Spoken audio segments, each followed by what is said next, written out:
Okay, so we're back with another video. Um, like I recently kind of posted on my LinkedIn, I want to do an AI powered kind of security operations dashboard within AWS. So we're just gonna have a complete project overview, and then I'm gonna show you my infrastructure using infrastructure as code. I'll probably walk through my CI/CD pipeline and actually do it, and then we'll just walk through um, just showing an event, and then show what comes up with it. So first thing, okay, I go to my infrastructure. That's just my infrastructure, but we can go back and yep. So basically, I made AI powered security operations dashboard. Here's my architecture right here. So we got CloudTrail for logging my APIs. So whether it's creating a user, deleting a user, creating access keys, anything security related, honestly, um, is going to trigger an event bridge event, right? Um, and that event is obviously going to trigger the serverless code to pretty much um, parse, the risk score, the CloudTrail event, the AI summary from Bedrock. They're going to create an incident report, and then it's going to give use SNS for publishing a notification, which I will show you an example of an email. So, technologies used Terraform obviously to build my infrastructure, Lambda. We use Event Bridge for event routing, CloudTrail, secure SNS, Bedrock, identity access management for permissions, um, GitHub Actions for my CI/CD pipeline, Python, and then JSON for creating policies and attaching the policies. So this is just a broad overview, but I'm going to talk you guys through it. So let's first go to my infrastructure in VS Code. So that's just my README that I actually did through VS Code. So let's do it. So we can start with my main TF only didn't really have that much because I kind of broke it up into multiple things. So we're gonna start with my S3 bucket. Create an S3 bucket um, for audit logs of all the CloudTrail, CloudWatch monitoring, and then I enable versioning so I can have a backup version just in case anything happens. Disaster recovery, high availability is very big within AWS architecture. So, or one of its frameworks. So obviously I put public access blocking because I don't want anybody to have access to those logs, and then I encrypted it as well. You can go to my Lambda. So pretty much what I did here was just pretty much create a policy document. Um, just kind of giving it a role of everything, just basically setting it up so when I create the CloudTrail for the API, so it can configure, um, it'll be able to understand. Okay, hey, boom, a new user was deleted or created. We're gonna trigger that event, and now we're gonna send the message to whoever email is attached, which is my email. So we have the function, um, policy attachment. Let me see. Go I am. Yep. Same thing. Create a policy document. Give it a role. You know, I am policy. So for my CloudWatch, let's go to my dashboard.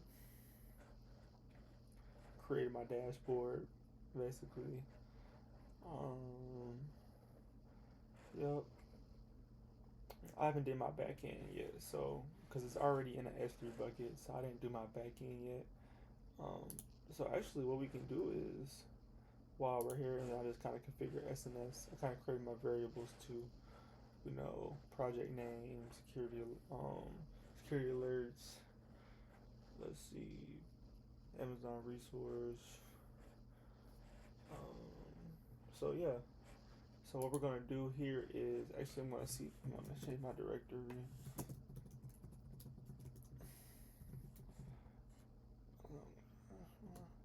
So what I'm gonna do is I'm gonna play around with it. I'm gonna add something to my README just so I can show you the pipeline. And then I'm just gonna just create a comment. Love RJ. Alright. Just added a little comment, right? I'm gonna save it. So boom.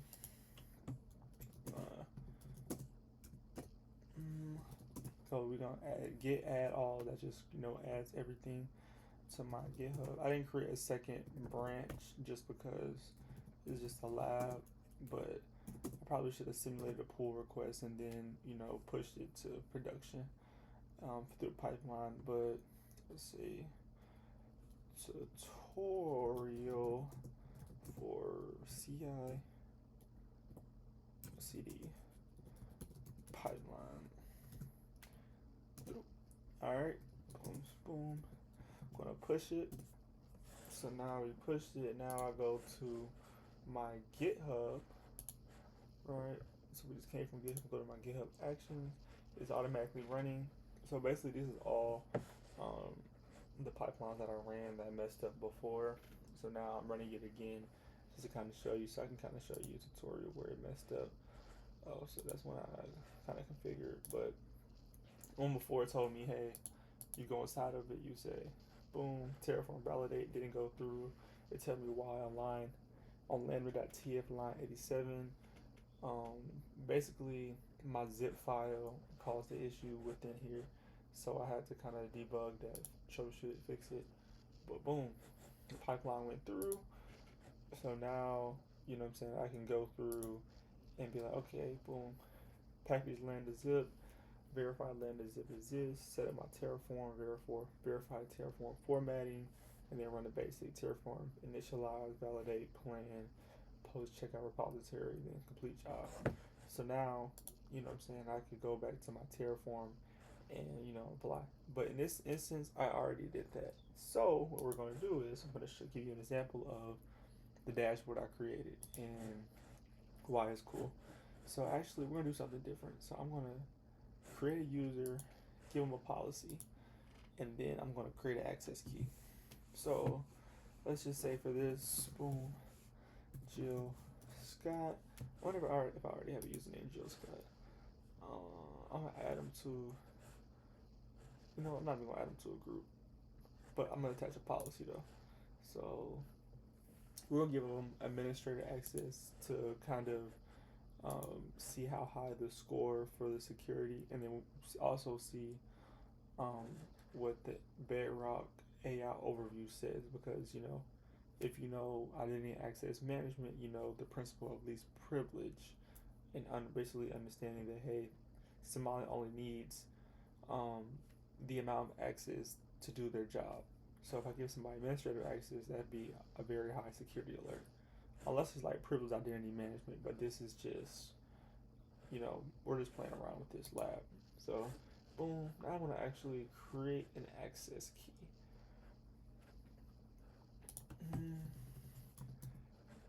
But actually, I think I have to go, so I'm going to go to Jill Scott, security credentials. I'm not going to create an API key, but I'm going to create an access key. Command line interface.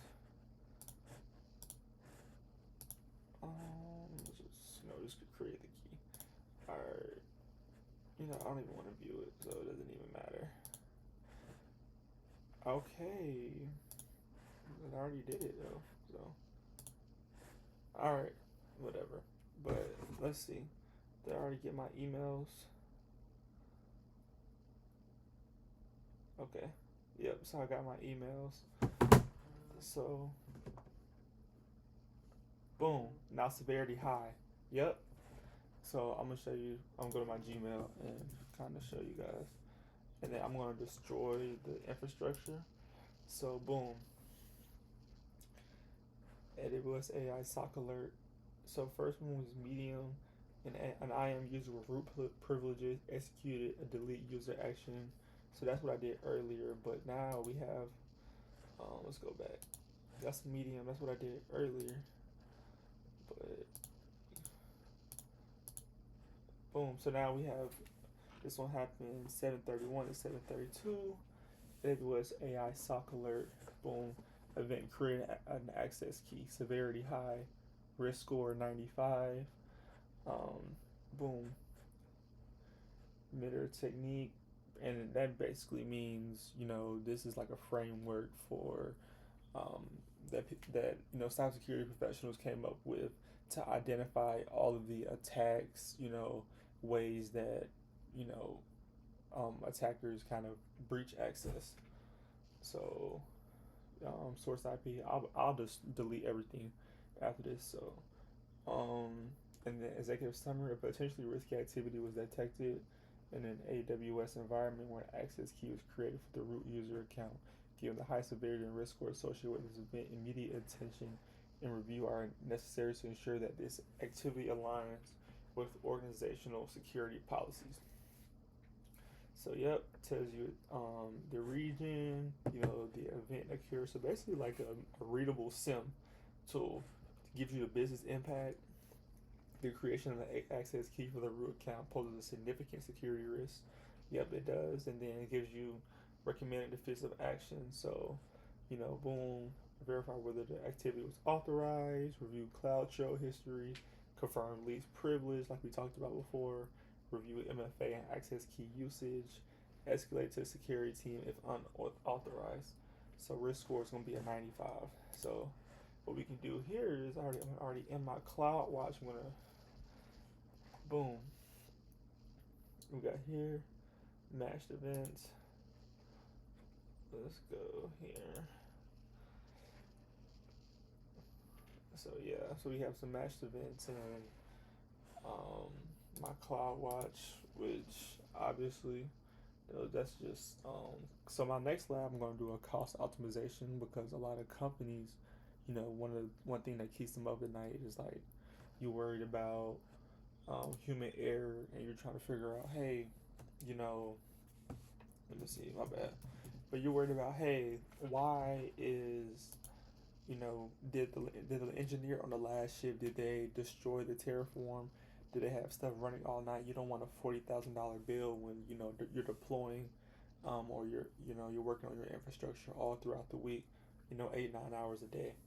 So, and this is kind of like a diagram. We have my event bridge, which is my CloudWatch events, and then we have my security operations dashboard. So, once again, um, I'll be back with another video. I'm actually taking my Terraform Associate Thursday morning, so give me good luck on that, and talk to you later.